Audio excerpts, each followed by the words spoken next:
Bryce? Nice to meet you. I thought that was you downstairs. I figured. Oh, yeah. Just coming in there. Yeah. It's like, oh, he's lost. It's got to be him. Yeah. I'm single and I'm looking to change that, and I'm at the point that I would like something long term. I'm not really shy to go up and talk to someone new or whatever, get to know somebody. So, do you want easy or do you want something better? And is it worth the gamble? Like, give it up. yeah. The province hosted a social experiment. Strangers Sam Anderson and Bryce Donnelly agreed to meet in the newsroom to do what we're calling the love test. In the 1990s, American psychologist Arthur Aron devised a lab test to see if strangers could be made to bond, fall in love even, in about an hour. The experiment requires partners to ask one another 36 increasingly intimate questions. At the conclusion of the survey, the partners are asked to stare into one another's eyes for 4 uninterrupted minutes. Sam and Bryce learned of the experiment when a UBC professor gave it a second life on the internet with a blog post to the New York Times website. They give their impressions on the love test after going through the survey. Number 18. Oh, what is your most terrible memory? Oh,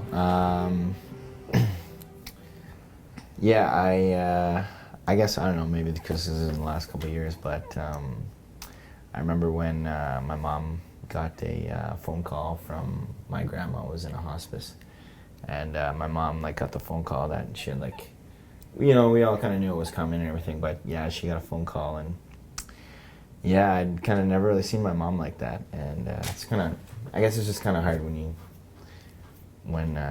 care, obviously you care a lot about your family, and it's hard to see them go through that type of stuff. And she obviously it was like her mother, right? So she had a really close relationship with her and stuff, and yeah, that was a bad memory. That is a bad memory. Yeah. I'm gonna cry again, 'cause that's what I do. Is there something that you've dreamed of doing for a long time, and why haven't you done it? This experience is very different from anything else I've ever done. And because you keep going back to these questions, and so you're not really relying on a connection to keep a conversation going. You're just giving a little soundbite, and then you're going right back to what's the next question on this. And so it doesn't leave a lot of room for personalities to shine. At the beginning, I was really nervous, and then I was like, oh man, I don't know if I actually can do this. And then, when we started talking, I thought it was really cool. It was just I feel like me and Sam shared something because we were so open about so many different topics. I think in the context of trying to become close with somebody, if the objective is solely love, it's probably not far off. It asks a lot of things and makes you open up to somebody.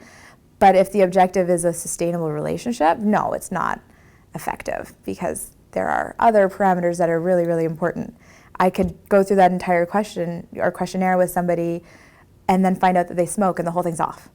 I wouldn't say that I'm in love with Sam or anything like that, but I think it's a really good way to kind of connect with someone on a different level. I think maybe if you were trying to improve a relationship with someone, I think there's some really good questions in there that, I started kind of getting emotional over one question I got asked, and I was like, whoa, I've never even thought about that before. Well, I'm not in love with Bryce. But I think if you had the right combination of people, not saying that we weren't, I don't mean it like that, but if you have two people who really, really want to fall in love with each other, and you have this to guide them, I think by the end of it, yeah, you'd be far and away beyond where you would be on a typical first date.